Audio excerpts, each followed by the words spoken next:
Welcome back to American Agenda. Bob Sellers here with Heather Childers and our panel. The COVID-19 vaccines will come with a so-called vaccination card. Health officials say the card is merely to keep track of when you got the shot, but others warn it could be used down the road to keep track of people.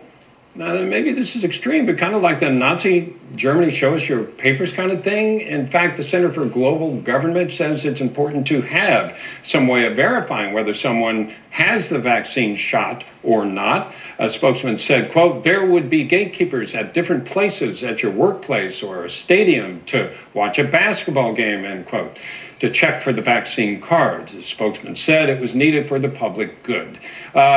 Is this allowed? Is it, Amir, I assume they can do this? Well, that is a gray area, Bob, whether employers can do this. This is certainly an order of magnitude different than saying you have to keep social distance or you need to wear a mask. Yeah. This is saying you need to inject yourself with a pathogen. So it's something I believe the EEOC is going to issue some guidance on. I don't think that it has issued that guidance on it yet. There's going to have to be some accommodation made for people under the Americans with Disability Act, under Title VII. There may be religious exemptions. There may be people whose faith prohibits them from taking the vaccine.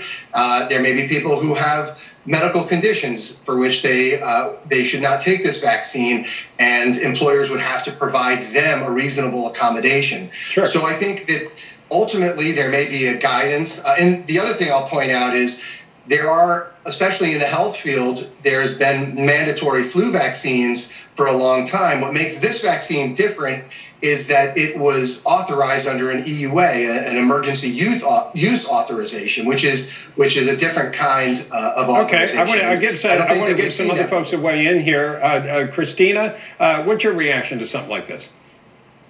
You know, I'm with Amir a little bit on the legal side of this. So I go back to my law school days, and I'm kind of can debate it either way. But I also remember, being a 6-year-old kid, and before I could enroll in school, my mom had to show them my immunizations before I could go to school for everything else, right? Yeah.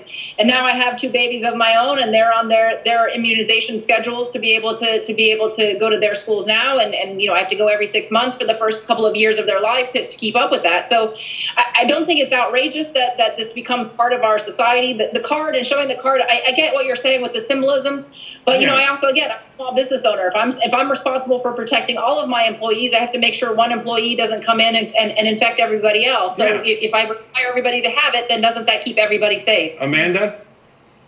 Well, this is under an emergency use authorization, so it actually hasn't been fully approved by the FDA. And the EEOC did actually say that that's irrelevant. It doesn't matter. The employers can still require you to get a COVID shot. And so I think that for the cards, they actually want to keep records of which vaccine it is that you're getting, right, and to monitor that. But, with regards to employers requiring it, I think there's obviously the religious exemptions, as we discussed.